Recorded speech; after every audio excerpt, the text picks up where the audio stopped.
दोस्तों, एक लड़के की कोर्ट फांसी की सज़ा बोल देता है तो जो जेलर होता है उस कैदी के पास जाता है और कहता है, भाई आपको परसों फांसी हो जाएगी, अर्थात आपको फांसी पर चढ़ा दिया जाएगा। अगर आपकी कोई अंतिम इच्छा है तो प्लीज़ हमें बता दीजिए। यहाँ हर मरने वाले की मरने से पहले जो आत्म इच्छा यानी उसके जो है इच्छा हैं उनकी पूर्ति की जाती है।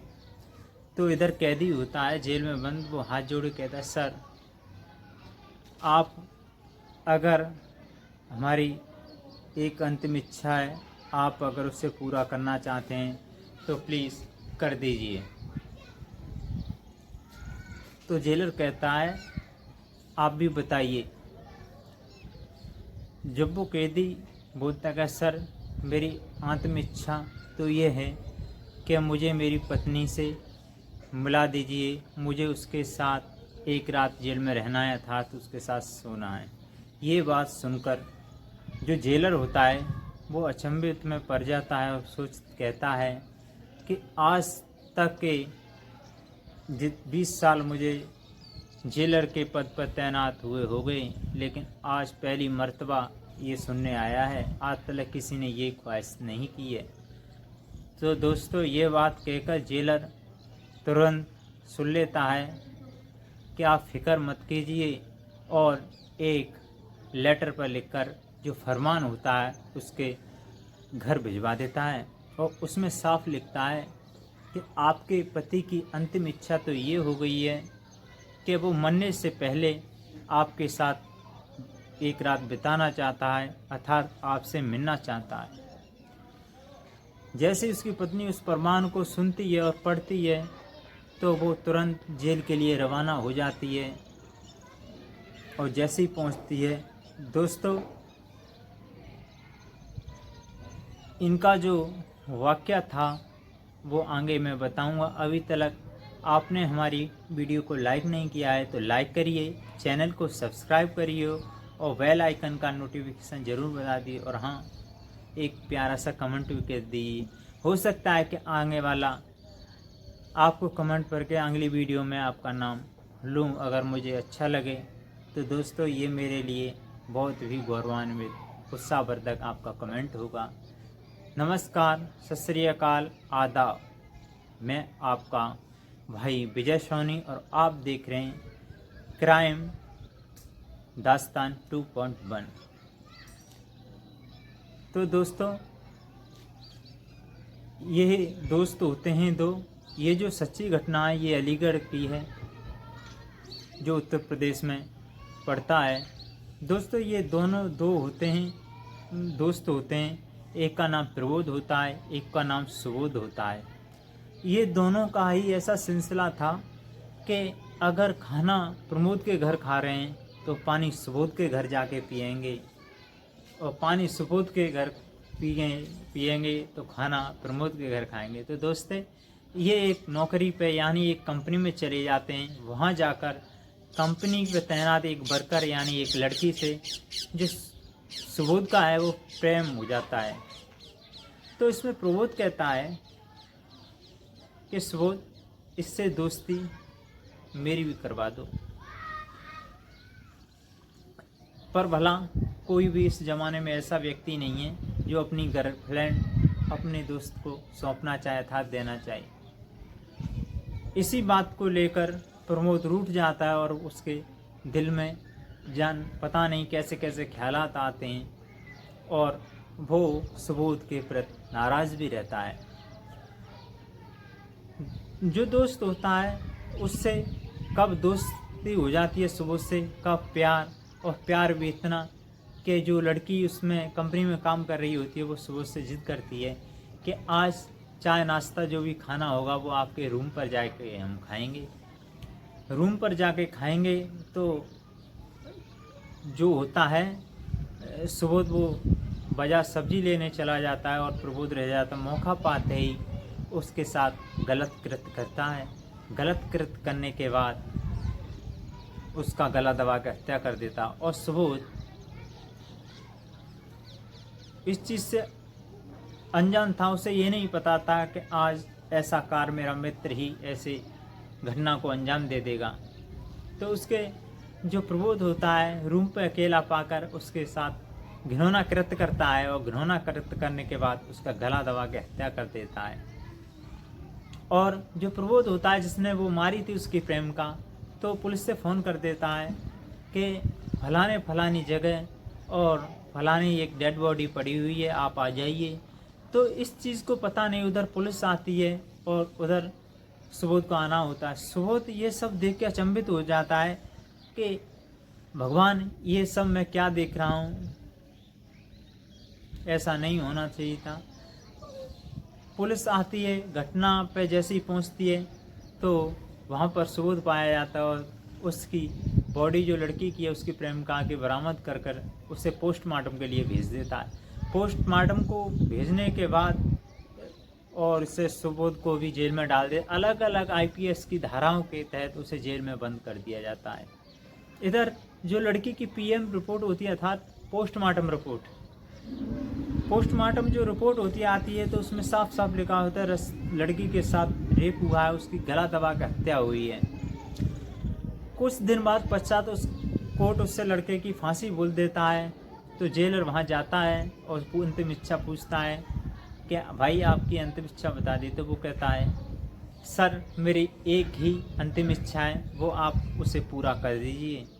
वो कहता है कि यहाँ मरने वाले की हर एक की अंतिम इच्छा पूरी की जाती है, आप भी बताइए क्या खाना चाहते हैं, किससे मिलना चाहते हैं, क्या पीना चाहते हैं, क्या पढ़ना चाहते हैं, जो कुछ है वो बता दीजिए।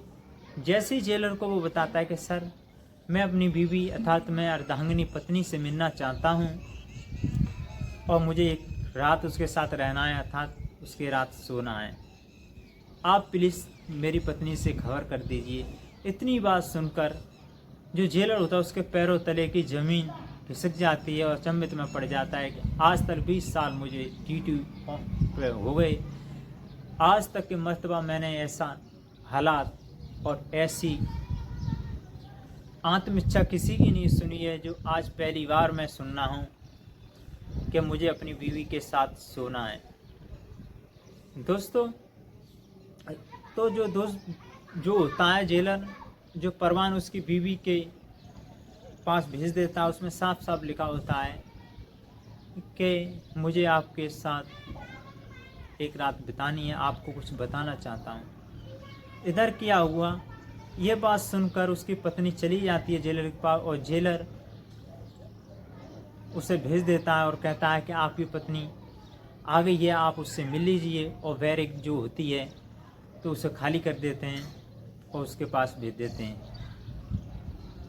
जो जेलर होता है वहाँ पर 2 पुलिस वाले तैनात कर देता है गेट के बाहर और उसमें एक आवाज़ सुनने के लिए वॉइस रिकॉर्डर लगा देता है, जिससे कि जो भी इनकी दोनों के बीच वार्ता हो उसका निष्कर्ष निकाला जा सके। फिर क्या हुआ था दोस्तों, ये बहुत ही मार्मिक घटना है, आप इसे पूरा वीडियो जरूर देखें। दोस्तों, इधर उससे गल लगती है, सुबोध की पत्नी सुबोध भी लगता है, पैर छूती है तो सुबोध के आँखों में अश्रुधारा निकलने लगती हैं और भीतर से टूटा हुआ होता है। इधर सुबोध की पत्नी कहती है, हे प्रिय, ऐसा आपने क्यों किया था, ऐसा आपने क्यों किया था, आपको ऐसा करना नहीं चाहिए था। इधर आंखों में आंसू लिए सुबोध बोलने लगता है, हे अर्धांगिनी, आपसे मैंने शादी की, आपको मुझसे ज़्यादा पता है मेरे बारे में कि मैं कैसा नेचर का हूँ और मैं कैसा था। ये सब मेरा नहीं है, जो मेरा जो मित्र है उसका करा धराया है। इधर आंसू, दिल उसका टूटा हुआ होता है, भीतर से अंदर आवाज़ नहीं निकल रही सुबोध की, फिर भी अपने जो वाक्य हैं उसे दर्ज कर रहा है, बयां कर रहा है, बयां कर लेता है और कहता है, ये सब मैंने नहीं किया, ये सब मेरा दोस्त प्रमोद है। मैं बाज़ार सब्जी लेने गया था, उसी को अकेला छोड़ गया था, मौका पाते ही उसने उसके साथ गलत कृत्य किया और उसे गला दबा के हत्या। क्योंकि यहाँ का कानून अंधा है और यहाँ पर सबूतों के अभाव में, क्योंकि मेरे पास कोई सबूत नहीं है, मौके पर मैं पकड़ा गया हूँ, इसीलिए मुझे निर्दोष होते हुए सज़ा मिल रही है और मैं काट रहा हूँ। हे प्रिय, मुझे कल फांसी हो जाएगी, लेकिन याद रखना मेरे जो 2 पुत्र हैं, यानी 2 आपके लड़के हैं, उनका आप भली भांति से ख्याल रखना। इधर सुबह हो जाती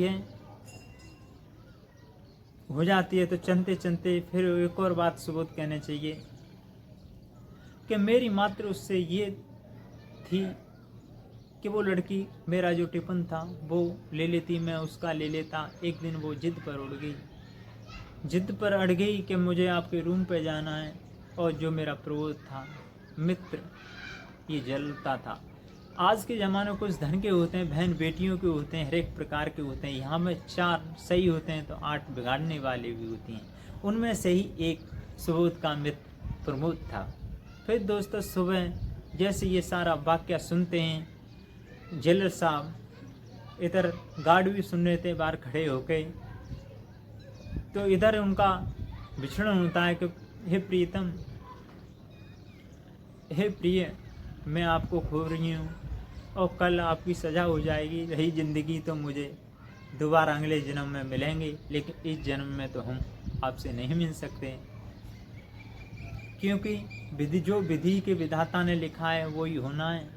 और वो जैसे ही छूटती है फिर दोबारा पुलिस वाले जो कांस्टेबल महिला होती हैं उसे पकड़ लेती हैं, फिर छूट के भाग जाती है, पैरों से गिर पड़ती है। वो दृश्य ऐसा था, एक दूसरे तोता मैना जैसा, कि एक दूसरे में इतनी चाहत थी। दोस्तों फिर वहाँ से जैसे ही चले जाते हैं तो सारा वाक्य जो पुलिस वाले जो उसके गेट के बाद तैनात थे, वो उनके आंखों से आंसू चलने लगते हैं, और इधर जेलर और उसका जो प्रशासन डिपार्टमेंट था वो सुन रहा था, वो भी रोते हैं। तो वो कमेटी से अपने साथियों से कहते हैं कि ये निर्दोष है, इसे हमें बचाना चाहिए सर। जेलर भी कहता है कि वास्तविक तो उस ऑडियो जो वाक़या था उसे मीडिया में पब्लिश कर दिया जाता है। पब्लिश करने के बाद उसे निर्दोष होने के कारण बरी कर दिया जाता है। उसके घर खबर कर दी जाती है कि आपका पति निर्दोष है और आप यहाँ से ले जाइए। इधर पत्नी उधर से आ रही है रास्ते में, इधर से सुबोध जा रहा है, आपस में मिलते हैं तो खूब फूट फूट के रोते हैं कि विधाता तेरा लाख लाख शुक्र है, आज हमारी बिछड़ी हुई जिंदगियां आपने मिला दी। इधर उसे बरी कर दें, उसके मित्र प्रबोध को अरेस्ट करते हैं, उसके बदले उसे फांसी लगाते हैं। दोस्तों इस कहानी का उद्देश्य मेरा ये नहीं है किसी की धार्मिक भावनाओं को पहुंचाना, बल्कि आप सभी को जागरूक करना है। दोस्तों आपको हमारी ये कहानी कैसी पसंद आई तो लाइक करें, सब्सक्राइब करें और हमारे चैनल को और उसे सब्सक्राइब करें। Thank you so watching time. क्योंकि मैंने एक न्यू यूट्यूबर हूँ, आपसे आशा है आप अगर हमारी वीडियो को ज़्यादा से ज़्यादा शेयर करें, जिससे कि मैं आपके बीच बढ़िया और मार्मिक जो जीवन में बदलाव लाने वाली ऐसी कहानियाँ आपको सुनाऊंगा। इसी के लिए आपको क्षमा प्रार्थी, धन्यवाद। आशा करता हूँ ये वीडियो आपको